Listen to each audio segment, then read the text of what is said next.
Programme चलेगा और 8:40 के बाद हमारी फोन लाइंस खुलेंगी जिस पर आप लगातार कॉल कर रहे हैं पिछले कई महीनों से। आज भी आप कॉल कीजिएगा, अपनी आवाज को बुलंद कीजिएगा और हुकूमत के सामने अपने मसाइल रखिएगा ताकि हुकूमत को पता लगे कि उनकी मनसूबाबंदी के अंदर कहां कहां पर खामियां है और मनसूबाबंदी की पाए तकमीली तक क्या कुछ और करने की जरूरत है और मजीद प्लानिंग को मजबूत कैसे बनाया जा सकेगा। इसलिए अपनी आवाज, अपने मसाइल हुकूमत की नजर जरूर कीजिएगा। और आप हमारे साथ ज्वाइन कहां पर करेंगे, फटाफट से आपको एक बार फिर आज याद दिला दे चले। फेसबुक की 2 ऑफिशियल आईडीज पर जहां पर हमारी नशरियात चलती है, इसके साथ साथ आप यूट्यूब पर आएंगे, वक्फे से वहां पर हम अपडेट करते रहते हैं जी। यूट्यूब के बाद ट्विटर, इंस्टाग्राम और कू पर आप हमारे साथ ज्वाइन करेंगे और हमारी ऑफिशियल वेबसाइट www.gulistannews.in पर लॉगिन, सब्सक्राइब और शेयर जरूर कीजिएगा। खबरों के साथ बने रहिएगा और अपना तजिया भी वहां पर तहरीर जरूर कीजिएगा। करते हैं प्रोग्राम का आगाज। आज 17 तारीख है और 17 जनवरी को माजी के अंदर क्या कुछ हुआ है याद दिलाएंगे मेरे साथी आसिफ रशीद, दिल्ली स्टूडियो के अंदर इस वक्त मौजूद है। खुशामदीद, गुड मॉर्निंग, बहुत बहुत स्वागत, इस्तकबाल आप सभी का प्रोग्राम सलाम जीके में। आगाज करेंगे हम सीधा हिस्ट्री ऑफ द डे के साथ, बताएंगे कि आज का दिन क्यों खास है, अहम क्यों है, क्यों इस पर बात करना जरूरी है। 17 जनवरी आज है, साल 2023 और आज के दिन हिंदुस्तान और आलमी तारीख में अहम वाकयात या मुख्तसर जो वाकयात रहे हैं जो आपके सामने हम रख रहे हैं, उनमें से एक ये कि मुगल बादशाह अकबर आज के दिन असीरगढ़ के किले में दाखिल हुआ 1601 में 17 जनवरी को। 1757 में जर्मनी ने पर्शिया के खिलाफ ऐलान जंग किया, आज का दिन था। इसके अलावा 1946 में अक़वाम मुत्तहिदा की सलामती काउंसिल का पहला इजलास मुनक़िद हुआ, यूनाइटेड नेशन सिक्योरिटी काउंसिल 1946 में। इसके साथ साथ नीदरलैंड और इंडोनेशिया जंगबंदी पर रजामंद हुए आज के दिन 17 तारीख को साल 1948 में यह फैसला हुआ। साथ ही साथ 1852 में जर्मनी ने जनूबी अफ्रीका के आज के दिन ट्रांसवाल की आजादी को मंजूरी दी। 1989 में या 1989 में कर्नल जीके बजाज कुतुब शुमाल पहुंचने वाले पहले हिंदुस्तानी शहरी बने। यह तारीख रकम की गई 17 तारीख थी जनवरी की और साल था 1989। इसके अलावा 1987 में टाडा फुटबॉल एकेडमी का कयाम अमल में लाया गया आज के दिन, तो 36 साल इस एकेडमी को भी पूरे हो गए हैं। और 1995 में आज से 28 वर्ष कबल जापान में 7.2 की शिद्दत का जल्जला आया। 5372 लोगों ने इस जल्जले में अपनी जान गंवाई, जबकि 15,000 से ज्यादा लोग मुख्तलिफ हिस्सों के अंदर बेघर हुए। जापान में सबसे बड़े जल्जलों में से तबाहकुन जल्जले जो अब तक आए हैं उनमें से ये एक था। ये मुख्तसर पॉइंट्स आपके सामने थे आज के दिन के हवाले से हिंदुस्तान और आलमी तारीख में। अब प्रोग्राम का आगाज करेंगे तमाम सोशल मीडिया प्लेटफॉर्म्स पर। आप हमारे साथ तो रहते ही हैं, आज भी साथ दीजिएगा, अपनी आरा से हमें आगाह करते रहिएगा। लेकिन प्रोग्राम का आगाज आज एक बार फिर जम्मू कश्मीर और बिलखुसूस शुमाल मशरकी इलाकों में हिंदुस्तान के अंदर सर्दी की शिद्दत बढ़ती जा रही है और परेशानियां भी, क्योंकि मामूलात जिंदगी मुख्तलिफ इलाकों के अंदर मुतासिर हुए हैं। शुमाली भारत में सर्दी की शदीद लहर जारी है और वादी में चिले कलान के दौरान एक बार फिर बर्फबारी का इम्कान भी लगाया जा रहा है। महकमे मौसमियात की 6 रोजा ताज़ा एडवाइजरी भी जारी हुई है और 19 से 21 जनवरी तक हल्की बर्फबारी का इम्कान लगाया जा रहा है। मैदानी और बालाई इलाकों के अंदर 19 से 24 तारीख तक लगातार बर्फबारी हो सकती है और ये 6 रोजा एडवाइजरी जो है ये जारी कर दी गई है। और यहां पर यह भी बताया जा रहा है कि जहां बालाई इलाकों के अंदर बर्फबारी हो सकती है, उन पर मैदानी इलाकों में भी बर्फबारी का असर जो है वो देखने को मिल सकता है। ताहम दर्जे हरारत की जहां तक हम बात करें तो शुमाल रियासतों के अंदर यानी दिल्ली, पंजाब, चंडीगढ़, यूपी तक जब आप देखेंगे तो सर्दी की शदीद लहर जो है वो आपको देखने को मिलेगी। दिन में अगरचे मतला बरालूद या धूप भी देखने को मिलती है, ताहम रात भर दर्जे हरारत में लगातार गिरावट जो है वो देखने को मिल रही है। महकमे मौसमियात का मानना है कि एक बार फिर ताज़ा बर्फबारी होगी और ताज़ा बर्फबारी के बीच बालाई इलाकों के अंदर एडवाइजरी भी जारी कर दी गई है कि तेज हवाओं के साथ कहीं ना कहीं बर्फानी तोदे गिर सकते हैं, इसलिए एहतियात बरतने की अशद ज़रूरत है। मगरिबी हवाओं का असर जो है वो एक बार फिर जम्मू कश्मीर के अंदर जो है वो देखने को मिलेगा। ताहम दर्ज हरारत की जहाँ तक हम बात करें तो महकमे मौसमियात के जो जिम्मेदारान हैं उनकी तरफ से जो बयान जारी किया गया उसमें कहा गया कि श्रीनगर में -1.9 डिग्री रात का दर्ज हरारत है। उसी तरीके से कुपवाड़ा एंटायर नॉर्थ जो फ्रंटियर हमारा है ये कुपवाड़ा वाला डिस्ट्रिक्ट, वहाँ पर -2.9 तक। गुलमर्ग और पहलगाम भी सब तरीन इलाकों में जो है वो ले लिया गया है। तो इस तरीके से एक बार फिर एडवाइजरी जारी कर दी गई है। ताहम मौसम साजगार है। श्रीनगर जम्मू कौमी शहरा पर गाड़ियों की आवाजाही जारी है। कल तकरीबन 1-2 घंटे के ताखीर के बाद गाड़ियों की रवानगी को यकीनी बनाया गया था। जिला इंतजामिया, रामबन, ट्रैफिक अमला, बीकान और मकामी लोगों के इश्तराक के बाद जो पंथियाल के पास सूरत हाल बन रही थी, पत्थर गिर रहे थे और उस स्टील टनल पर लगातार पत्थर आ रहे थे, उसको बैक वक्त वहां से हटाया गया और इंतजामिया ने चंद घंटों के अंदर अंदर श्रीनगर जम्मू कौमी शहरा पर गाड़ियों की आवाजाही को यकीनी बनाया। इधर खबर यह है कि फिलहाल एडवाइजरी जारी कर दी गई है 24 तारीख तक।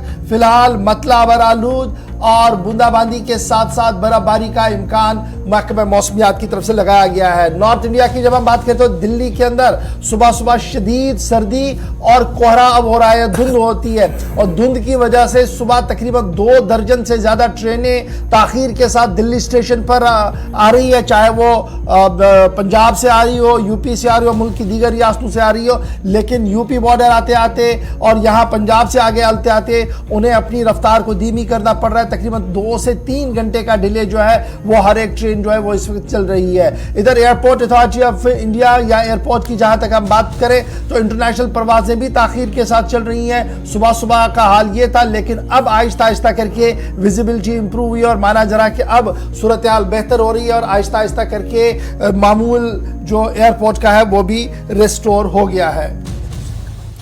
चलिए इसके साथ साथ एक और खबर आपको बताते चलें कि शुमाली इलाकों में जब बर्फबारी और बारिशों की बात हो रही है तो शुमाली कश्मीर के बारामूला जिले के अंदर भी जहां पर मुख्तलिफ इलाकों में बर्फबारी हुई है 3 दिन पहले, लेकिन ये वो इलाका है जो मैदान का इलाका है, लाइन ऑफ कंट्रोल के आसपास ये इलाका पड़ता है शुमाली जिले के अंदर और तकरीबन 34 से 35 किलोमीटर की दूरी पर है जिला हेडक्वार्टर से।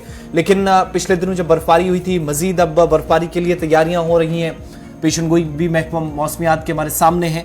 इन सब के बीच मुश्किलात लोगों को अभी भी है। लोगों की तरफ से गुलिस्तान न्यूज़ की टीम के साथ बात करते हुए शिकायत की गई कि इलाके में बिजली पानी सप्लाई मुतासिर हुआ, अगरचे बहाली का काम शुरू किया गया ताहम अभी भी मुकम्मल तौर पर लोगों को राहत नहीं मिल सकी है। तिब्बी सहूलियात इलाके के अंदर ना होना एक बड़ी परेशानी और भी है। सेंटर है, कभी डॉक्टर होता है, कभी अद्वियात नहीं होती और इस दूर दराज सरहदी इलाके के अंदर बारामूला में मजीद परेशानियां इन लोगों के लिए बढ़ती जा रही हैं। इन लोगों की सबसे बड़ी मुश्किल क्या है कि इलाके की जो अहम राब्ता सड़क है वो अभी तक साफ ना हो पाना, जो ये शिकायत कर रहे हैं। साथ में यहाँ जो तिब्बी सेंटर बना है वहाँ पर डॉक्टर तो है, लेकिन अब ये कहा जा रहा है कि अद्वियात यहाँ पर दस्तयाब नहीं है। अगर अद्वियात हो तो कभी फिर डॉक्टर का ताकीद से आना, लेकिन बड़ी बात कि अगर सड़क राब्ता एक बार फिर से बहाल हो जाता है तो शायद ये मुश्किलें दूर हो जाएं। गुलिस्तान न्यूज़ नुमाइंदा इरशाद के साथ बात करते हुए लोगों की तरफ से कुछ शिकायतें की गई हैं, फटाफट से वो दिखाते हैं आपको। जैसे वो क्या बोलते हैं उसको, वो बर्फ पूरी जो नीचे जम जाती है वो नहीं उठा सकते, जो बर्फ नीचे जम जाती है वो नहीं उठा सकती। जैसे कोई मेन पेशेंट है या कोई अकेला या सिंगल गाड़ी में तो कोई बंदा यहाँ से बुनियाद जा नहीं सकता, उसकी गाड़ी चढ़ेगी नहीं। स्टोमो वाले भी चढ़ते हैं, वो चेन लगा के फिर उसका वो किराया भी थोड़ा ज्यादा लेते हैं।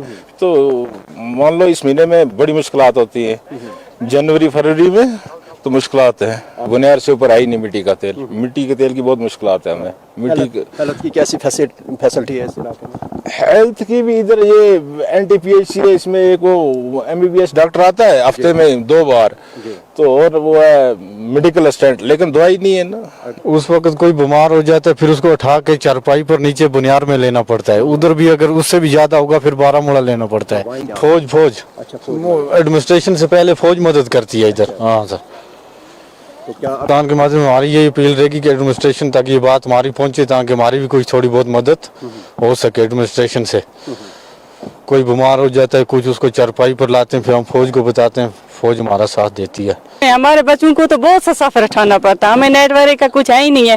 अभी थोड़ा सा वो काम चल रहा है जियो पर, कोई एयरटेल टावर नहीं है, कोई कुछ नहीं है, कोई हमें देखने वाला नहीं है। तो अगर खुदा न खास तो कोई इंसिडेंट होता है या फायर इंसिडेंट किसी वक्त होता है तो आप कैसे कांटेक्ट करते हैं फायर सर्विस को? बहुत ही मुश्किल है, बहुत ही मुश्किल है हमारे लिए। जब हमें नेटवर्क ही नहीं तो हम क्या करेंगे? नेटवर्क आज आपको पता है कितनी परेशानियों से इंसान दूर हो सकता है, कभी फोन करता है, कभी कुछ करता है। बच्चों को पढ़ाई में हमें वो कुछ नहीं है। बीएस सेंटर, इसमें एक नर्स, एक कंपाउंडर और कोई एमबीबीएस डॉक्टर आता है हफ्ते में 2 बार। हमारी मांग ये है कि स्टाफ डेली नहीं आता है, वो आता ही है नर्स, मगर उनसे क्या होता है? कंपाउंडर क्या करेंगे? एमबीबीएस डॉक्टर अगर इधर कंटिन्यू आएगा तो हमारी बहुत सी सहूलियत हो जाएगी। जो बहुत से पीछे इलाके हैं हमें, वो बेचारे दर बदर हो जाते हैं, दर दर की ठोकरें खाते हैं। तो उनको कैसे? बुनियादी मसाइल से दो चार अवाम और फरियाद हुकूमत के सामने कि जनाब बर्फ भी हटाई जाए और बुनियादी सहूलियात से लैस इन इलाकों को किया जाए। फिलहाल बढ़ते हैं जी आगे, आते हैं जी अब एक और अहम और बड़ी खबर की ओर बात करते हैं भारतीय जनता पार्टी की, क्योंकि भारतीय जनता पार्टी का 2 रोजा नेशनल एग्जीक्यूटिव का इजलास दिल्ली के अंदर जारी है और दिल्ली के अंदर इस मजलिस आमला के इजलास के अंदर इंतखाबी बिगुल बजा दिया गया है। कुछ रियासतों के लिए इंतखाबी बिगुल बजा दिया गया है, लेकिन जम्मू कश्मीर इस इंतखाबी फिरिस्त से गायब रहा है। कल पहले दिन जब एजेंडा सर्कुलेट किया गया उसमें साफ कर दिया गया कि चंद रियासतों के अंदर इंतखाब है, 4 रियासतों का नाम लिया गया जो भारतीय जनता पार्टी के नेशनल एग्जीक्यूटिव ने मेंशन किया है। 4 रियासतें जहां पर इंतखाब होने हैं मार्च से लेकर मई तक, और उन इंतखाबात के लिए कमर कसने के लिए पार्टी काडर को कह दिया गया है। तो इस तरीके से जो उम्मीद लगाई जा रही थी कि बीजेपी के नेशनल एग्जीक्यूटिव में जब चुनाव की बात होगी तो कहीं ना कहीं जम्मू कश्मीर उसमें फिगर करेगा, कल पहले दिन के एजेंडे के अंदर जम्मू कश्मीर इस चुनावी फिरिस्त से बाहर रहा है। कल जेपी नड्डा ने कहा कि कारकुनों को किसी भी सूरत में इंतखाबात को नजरअंदाज नहीं करना होगा और एक भी इलेक्शन को नहीं हारना है। जेपी नड्डा की तरफ से यह कह दिया गया। साथ साथ जेपी नड्डा ने कल यह भी कहा कि सरहदी इलाकों के अंदर हम लगातार काम कर रहे हैं और तकरीबन 3600 किलोमीटर बॉर्डर रोड्स को बनाया गया है जो साबिका हुकूमतों ने कभी ख्वाब में भी नहीं सोचा था। और आज का दिन इसलिए इंपॉर्टेंट है, एक तरफ से वजीर खारजा पॉलिसी के हवाले से नेशनल एग्जीक्यूटिव कौमी मजलिस आमला के सामने बात रखेंगे, वहीं पर वजीर आजम नरेंद्र मोदी भी आज इख्तितामी इजलास से खिताब करने जा रहे हैं। इधर खबर यह है कि 3 रियासतों के अंदर जहां इंतखाबात होने जा रहे हैं, नॉर्थ ईस्ट के अंदर 19 जनवरी को पोल शेड्यूल अनाउंस किया जाएगा। कल बीजेपी के पहले दिन जो सूरत हाल रही, 4 रियासतों के अंदर इंतखाबात का बिगुल बजा दिया गया और खबर यह है कि 19 जनवरी को बाज़ाब्ता तौर पर 3 रियासतों के लिए election commission of India election announce करवाएगा। तो ये बात याद रखिएगा कि 2 सीनियर लीडर है बीजेपी के जिन्होंने इस बात का बिगुल जम्मू कश्मीर के अंदर बजाया था और यह बात कही थी कि जम्मू कश्मीर के अंदर साल 9 यानी 2023 के इब्तिदाई महीनों के अंदर ही इलेक्शन होगा। उनमें भारतीय जनता पार्टी के जनरल सेक्रेटरी BL संतोष बराए तंजीम जो है और उसके साथ साथ तरुण चुग जो जम्मू कश्मीर के इंचार्ज है, दोनों ने इस बात का क्लेम किया था कि असेंबली इलेक्शन जो है वो जम्मू कश्मीर के अंदर अप्रैल मई के अंदर होंगे। लेकिन कल जो डॉक्यूमेंट सर्कुलेट किए गए हैं बीजेपी नेशनल एग्जीक्यूटिव के अंदर, उसमें 4 रियासतों का जिक्र जरूर है, लेकिन उन 4 रियासतों के अंदर जम्मू कश्मीर का नाम नहीं है। त्रिपुरा, नागालैंड, मेघालय और कर्नाटका कल के बीजेपी के डॉक्यूमेंट के अंदर ये 4 रियासतें शामिल है और जम्मू कश्मीर इस तरीके से उस डॉक्यूमेंट के अंदर शामिल नहीं है, जिसके बाद यह साफ लग रहा है कि अप्रैल मई तक जम्मू कश्मीर के अंदर चुनाव नहीं होंगे। जरा इस पर मजीद गुफ्तगू करेंगे। हमारे साथ नेशनल एग्जीक्यूटिव रुकन और साबिक deputy chief minister Kavinder Gupta साहब ज्वाइन किए हुए हैं दिल्ली से फोन लाइन पर। बहुत बहुत शुक्रिया कविंदर गुप्ता साहब ज्वाइन करने के लिए। नेशनल एग्जीक्यूटिव का इजलास चल रहा है, मीटिंग चल रही है और इस मीटिंग के अंदर कई इंपॉर्टेंट इश्यूज को डिस्कस किया गया है। जम्मू कश्मीर के पॉइंट ऑफ व्यू से जब देखें तो उम्मीद यह थी कि जब इलेक्शन की बात होगी तो जम्मू कश्मीर को भी कहीं ना कहीं फिगर किया जाएगा, लेकिन कल पहले दिन सिर्फ 4 रियासतों का नाम, किस तरीके से यह पूरी कार्रवाई हुई है और क्या एक्सपेक्ट किया जाए आज के दिन में? गौर जी, ऐसा है कि अभी तो 2023 की शुरुआत है से अभी 11 महीने पड़े हैं और उम्मीद करनी चाहिए कि जरूर यहाँ पर इलेक्शन होंगे। ये जो इमीडिएट इलेक्शन है कुछ 4 रियासतों में होने वाले हैं जिसमें नॉर्थ ईस्ट वगैरह के आते हैं, उसके लिए वो जिक्र स्वाभाविक बात है कि उसका जिक्र किया जाना, क्योंकि हमारे अध्यक्ष जी ने कहा है कि इस बार हमें कोई भी इलेक्शन नहीं हारना है। और खास करके जो 143 सीटों पर हम पार्लियामेंट सीटों पर भी हारे थे उसको पर्सनली सभी मिनिस्टर या बड़े नेताओं को दिया गया है ताकि हम उन सीटों पर फोकस कर सकें। 2024 की भी तैयारी चल रही है और 2023 में भी बहुत से 11 राज्यों में इलेक्शन होने वाले हैं। तो मुझे लगता है कि जरूर जिस प्रकार से भारतीय जनता पार्टी का कार्यकर्ता तो हमेशा से ही तैयार रहता है और जम्मू कश्मीर में तो विशेषकर चाहे कोरोना महामारी के दौरान हो या कोई भी संकट काल हो, उसमें भारतीय जनता पार्टी हमेशा से एक्टिव रही है, अलर्ट रही है, लोगों के बीच में रही है। और अब भी राजनीतिक पार्टी होने के नाते दूसरी पार्टियों के लिए एक सबक भी हमें देना होगा कि जो भारतीय जनता पार्टी के खिलाफ सभी इकट्ठे हो रहे हैं, तो स्वाभाविक बात है कि तैयारी तो करनी ही होगी। जब भी इलेक्शन आते हैं तो भारतीय जनता पार्टी जम्मू कश्मीर उसके लिए तैयार है। लेकिन एक प्रोसेस देखा गया था कि जब भी इस तरीके के चुनाव पास में होते हैं और नेशनल एग्जीक्यूटिव की मीटिंग होती है तो स्टेट प्रेसिडेंट्स को पूछा जाता है, गियर अप किया जाता है और एजेंडे में शामिल होता है कि भैया ये स्टेट भी इलेक्शन में जा रही है इसलिए गियर अप हो जाइए आप भी। लेकिन ये जो डॉक्यूमेंट्स में जम्मू कश्मीर का नाम ना आना, क्या ये क्लियर है कि अप्रैल मई तक चुनाव नहीं है, मई के बाद ही कहीं चुनाव हो सकते हैं? बिल्कुल इसमें हो सकता है। जब मैंने पहले कहा कि जो इमीडिएट जिन राज्यों में तय है, जम्मू कश्मीर में विशेष परिस्थितियों के कारण से धारा 370 जब लगाई गई थी उसके बाद डिलिमिटेशन प्रोसेस हुए, हालात को देखते हुए ये सही है कि वहां पर उसी तरीके से इलेक्शन गृह मंत्रालय वगैरह देखेगा। उसके बाद ये प्रेरोगेटिव तो ये अपने इलेक्शन कमीशन ऑफ इंडिया का है और मुझे लगता है कि जल्द ही जो इन इलेक्शन के बाद भी ये जो इलेक्शन आने वाले हैं उसमें जम्मू कश्मीर का भी जरूर नाम होगा।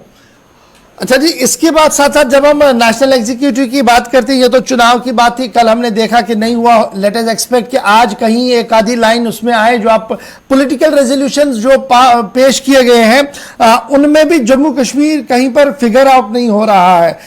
इसको कैसे देखा जाए? ऐसा नहीं है, आज भी एक दूसरा प्रस्ताव भी आने वाला है।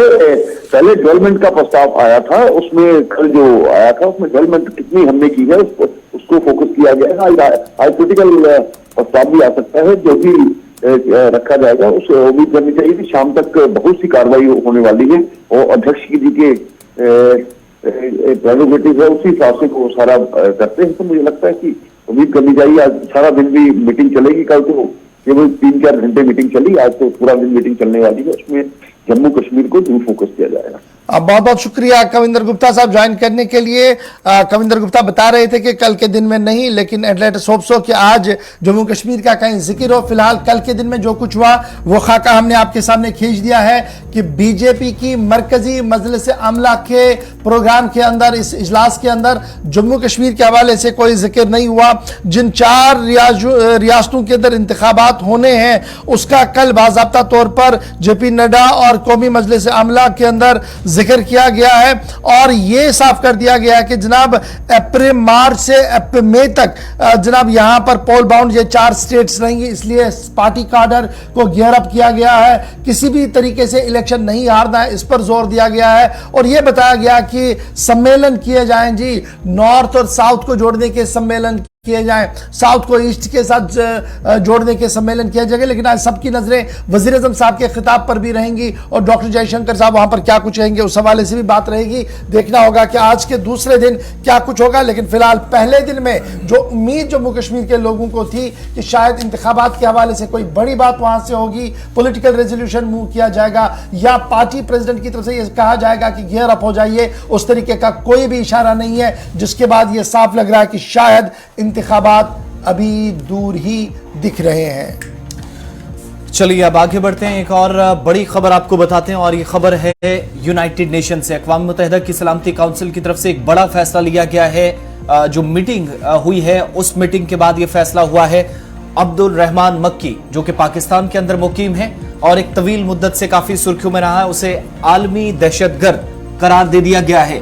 अक़वाम मुत्तहिदा सलामती काउंसिल की तरफ से बड़ा फैसला लिया गया मीटिंग के बाद, जिसमें अभी तक कई तरह की मुश्किलात भी यूएन के सामने रही। कई ममालिक के बिलखुसूस चीन की तरफ से इस मामले में टांग अड़ाने के बावजूद भी भारत ने जिस चीज का मुतालबा किया था, तो भारत इसको एक बड़ी कामयाबी के तौर पर देख रहा है, क्योंकि अब्दुल रहमान मक्की, जो कि लश्कर तैयबा के सरबराह, और 26/11 के जिसको मास्टरमाइंड माना जाता रहा हाफिज सईद, जिसका बहनोई है, तवील मुद्दत से पाकिस्तान के अंदर सरगर्म रहा है, और अब्दुल रहमान मक्की को अब आलमी दहशतगर्द करार दिया गया है। यूनाइटेड नेशन सिक्योरिटी काउंसिल की तरफ से जो मीटिंग हुई, उसमें पाकिस्तान के अंदर रहने वाले मक्की को न सिर्फ दहशतगर्द करार दे दिया गया, बल्कि उसकी जो पाकिस्तान के अंदर सरगर्मियां पिछले 30 से 35 सालों के दौरान रही है, उसका खुलासा भी पेश किया गया है। एक तो ये कि भारत की तरफ से साल 2020 और 21 में यूएनएससी में जब जिम्मेदारी भारत को मिलनी थी, उससे पहले भी और बाद में भी जब भारत को सदारत मिली यूएनएससी के अंदर, तो 3 मरतबा मुतालबा किया गया था भारत की तरफ से कि अब हाफिज सईद के खिलाफ तो कार्रवाई हुई है, लेकिन उसके करीबियों के खिलाफ भी हो। तो चीन की तरफ से इसमें जो है उस वक्त साइन नहीं किए गए थे, और चीन ने कहीं ना कहीं एक तरह से रोक लगाने में बड़ा रोल प्ले किया था, लेकिन अब चीन के लिए भी एक बड़ा झटका ये माना जा रहा है। दूसरा, मक्की जो है उसमें उस पर यह इल्जाम है कि पाकिस्तान के अंदर वैसे ही जैसे दहशतगर्द तंजीमें फंड्स रेज करती हैं, उसके बाद नौजवानों को उकसाना, उनकी भर्ती का अमल पूरा करना, पाकिस्तान के अंदर ये काम एक तवील मुद्दत से चलता रहा, और उसके बाद हिंदुस्तान के अंदर बिलखुसूस जम्मू कश्मीर के अंदर बदअमनी फैलाना या दहशतगर्दाना कार्रवाइयों को इस तरह की सरगर्मियां अंजाम देने का इल्जाम इस पर था, तो वो भी हवाला जो है वो यूएनएससी के अंदर दिया गया। दूसरा, 26/11 को साल 2008 में जो हमला हुआ मुंबई के अंदर, क्योंकि इसका डायरेक्टली भारत की तरफ से इसको लिंक किया गया हाफिज सईद के साथ, जिनकी भी आप तस्वीर साथ देख रहे हैं मक्की के साथ, उसका ये बहनोई है, तो सीधे इन दोनों के ताल्लुकात और हिंदुस्तान के अंदर जितनी भी बड़ी कार्रवाइयां रही हैं उनके साथ इन लोगों का नाम जुड़ा गया, इस वजह से काफी सुर्खियों में रही है। दूसरा, लश्कर तैयबा के जितने भी ऑपरेशंस रहे जिनमें फंड रेजिंग का सबसे बड़ा मामला था, वो बताया जाता है कि हाफिज सईद के अलावा अगर कोई देखता था तो वो अब्दुल रहमान मक्की देखने वाला था। और साल 2020 में पाकिस्तान की तरफ से भी एक कार्रवाई हुई थी, जो पाकिस्तान का इंसदाद दहशतगर्दी कोर्ट है, वहां पर भी मक्की को एक मुकदमे के तहत उस वक्त सजा का सामना करना पड़ा था, और टेरर फाइनेंसिंग के सिलसिले में उसको जो है सजा का भी ऐलान उस वक्त कोर्ट की तरफ से किया गया था। लेकिन यूएस स्टेट डिपार्टमेंट जो अपनी दलीलें दे रहा था, भारत की तरफ से अपनी दलीलें यूएनएससी के अंदर दी गई साल 2020 और 21 के दरमियान, और जब सदारत मिली तो मजीद इस पर सबूत इकट्ठे किए गए। अब जाकर एक बड़ा फैसला हुआ है अब्दुल रहमान मक्की, जिसको उस फहरिस्त में डाल दिया गया है जिसमें ऑलरेडी कई बड़े नाम थे। यूएनएससी की मीटिंग्स के बाद फैसला होता रहा, उस फहरिस्त में अब्दुल रहमान मक्की का नाम भी एज दहशतगर्द, ग्लोबल टेररिस्ट के तौर पर आ गया। आलमी दहशतगर्द की फहरिस्त में अब अब्दुल रहमान मक्की का नाम आ चुका है, और बाज़ाब्ता तौर पर जो सैंक्शन कमेटी यूएनएससी 1267 है, उनकी तरफ से बाज़ाब्ता तौर पर लश्कर के फ्रंट रनर अब्दुल रहमान मक्की को आलमी दहशतगर्द करार दिया गया, और आलमी दहशतगर्द बराए ISIL यानी इस्लामिक स्टेट ऑफ दाइश और अलकायदा की जो सैंक्शन कमेटी है और 1267 की जो मुश्तरका कमेटी है, उन्होंने बाज़ाब्ता तौर पर तमाम तर शवाहिद को देखने के बाद अब्दुल रहमान मक्की को आलमी दहशतगर्द करार दिया है। पाकिस्तान और चीन के लिए एक दचके के मानंद कम नहीं है। फटाफट से एक और बड़ी खबर की ओर आती है, और बात जरा कैलिफोर्निया की करते हैं, जहां से खबर यह है कि एक घर के अंदर फायरिंग हुई है, और उस फायरिंग के नतीजे में अभी तक 6 लोगों के मारे जाने की खबर आ रही है, जिनमें एक बच्चा भी शामिल है। साल 2022 में तकरीबन 26 ऐसे इंसिडेंट हुए जहां पर मास शूटिंग हुई, और ये इंसिडेंट भारतीय वक्त के मुताबिक तकरीबन अलल सुबह 3:30 बजे के आसपास है। 3:30 पर पहली इतला मिली कि कैलिफोर्निया के अंदर जहां पर 2 लोग एक घर में दाखिल होते हैं और अंधाधुंध गोलियां चलाते हैं, जिसमें एक मां बच्चे समेत अभी तक जो ऑफिशियली कंफर्म किया गया है 6 लोगों की मौत हुई है। लेकिन सीसीटीवी फुटेज को खंगालते हुए कैलिफोर्निया की जो लोकल पुलिस है उसकी तरफ से कहा गया कि अमेरिका के शहर के अंदर 2 लोगों को फायरिंग, जिस मकाम पर फायरिंग का ये इंसिडेंट हुआ है उस इलाके के अंदर 2 मुश्तबा अफराद को घूमते हुए देखा गया, और ये मशरकी इलाका है विजालिया का, जहां पर बताया जाता है कि पुलिस की तरफ से 2 लोगों की जिनके मुश्तबा होने की डिटेल्स भी सामने आ रही थी, उनके अब तस्वीर सामने रख के लोगों से भी मदद मांगी जा रही है कि अगर वो इनके बारे में कुछ कंफर्मेशन कर सकते हैं या फिर किसी तरह की डिटेल्स रखते हैं तो पुलिस की मदद वो भी कर सकते हैं। ये जो तशद्दुद का वाकया हुआ है दहशतगर्दी के साथ जोड़कर अमेरिका इसे देख रहा है। अमेरिकी सदर Joe Biden, vice president Kamala Harris और दीगर तमाम शख्सियात की तरफ से जो मुतासरा अफराद हैं उनके साथ जो है वो हमदर्दी और यकजहती का भी इजहार किया गया है। लेकिन कुल मिलाकर 6 लोग अभी तक मास शूटिंग जो 3:30 बजे के आसपास आज सुबह हुआ है, इसमें 6 लोगों की अभी तक मौत हो चुकी है। दीगर शवाहिद इकट्ठे करने की कोशिशों में पुलिस इस वक्त मसरूफ है। चलिए जी, कैलिफोर्निया की इस खबर के साथ ही वक्त हो गया जी एक छोटे से ब्रेक का, क्योंकि 9:01 हुआ। चाहते हैं ब्रेक के उस पार आएंगे तो आपको बताएंगे कि सरकार का एक बड़ा फैसला है। और बड़ा फैसला है क्या कि मनरेगा के अंदर धांधलियां हुई है, कहां पर हुई है, क्या कुछ खबर है, इस पर भी डिटेल के साथ बात करेंगे। और सरकार एक और डिपार्टमेंट को वाइंड अप करने जा रही है, सरकारी डिपार्टमेंट को वाइंड अप करने जा रही है। कौन सा ये डिपार्टमेंट है, मुलाजमीन का क्या कुछ होगा, और उसके साथ साथ ये भी आपको बताएंगे कि किस तरीके से अब जम्मू कश्मीर भी डिजिटल है। कहानी बताएंगे आपको छोटे से ब्रेक के बाद, बने रहिएगा हमारे साथ।